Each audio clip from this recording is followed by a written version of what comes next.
Come closer, Anak. Sit on this crate. You look like you're in a hurry to get home, but in our islands, the shortest path is often the one that never ends. Have you ever stood on a corner at midnight, waiting for a ride that smells of old jasmine and wet earth? Tonight, I will tell you about the ride that doesn't take your fare. It takes your tomorrow. Listen to the engine. It sounds like a heartbeat, doesn't it? The rain in Quezon City is a torrential wall of gray, turning the asphalt into a shimmering black mirror.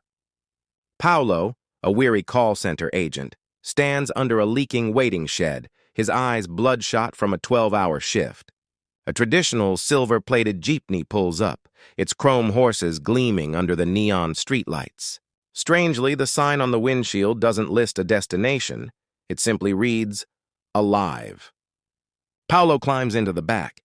The interior is bathed in an eerie, pulsating red light from a rosary hanging on the rearview mirror, but the beads are small, polished teeth.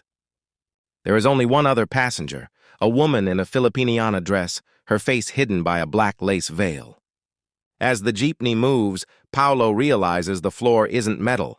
It's covered in soft, damp moss that seems to breathe against his shoes. He looks out the window, expecting the familiar sights of Commonwealth Avenue. Instead, the buildings are melting into giant gray mounds of wax. The streetlights are no longer electric. They are tall, thin human arms holding glowing white eyeballs. Paulo reaches for the para string to signal his stop, but when he pulls it, a thick, warm liquid, red and metallic, drips onto his hand. The engine lets out a low, guttural moan that sounds like a choir of mourners. "Where are we going?" Paulo asks, his voice trembling. The woman in the veil slowly turns her head. Behind the lace, there is no face, only a hollow cavity filled with thousands of tiny, glowing fireflies. "We are going where the signal doesn't reach," she whispers, her voice vibrating through the floorboards. Paulo checks his phone. The time is stuck at 3:33 a.m., but the battery percentage is counting up, exceeding 100%, 200%, 500%. The jeepney suddenly brakes. The driver, a hulking figure in a straw hat whose back is covered in rhythmic moving tattoos of snakes, points to the exit. Outside, the rain has stopped, replaced by a shower of black feathers. Paulo steps out and finds himself standing in front of his own apartment building, but it is overgrown with ancient bolete vines. He looks back at the jeepney, but the vehicle is now made of bone and bamboo, and the driver is gone.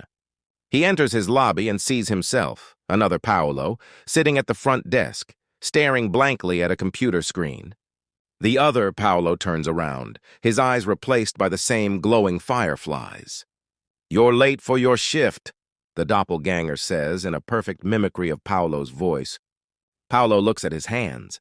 They are starting to turn into silver chrome, his skin hardening into the metal of a jeepney's hood. He hears the sputtering engine again, coming from inside his own chest. So the next time you see a silver jeepney in the rain, check the sign, Anak. Is it taking you to your house, or is it just bringing you back to the start of a nightmare you haven't finished yet? Be careful. The driver is still looking for one more passenger. Good night.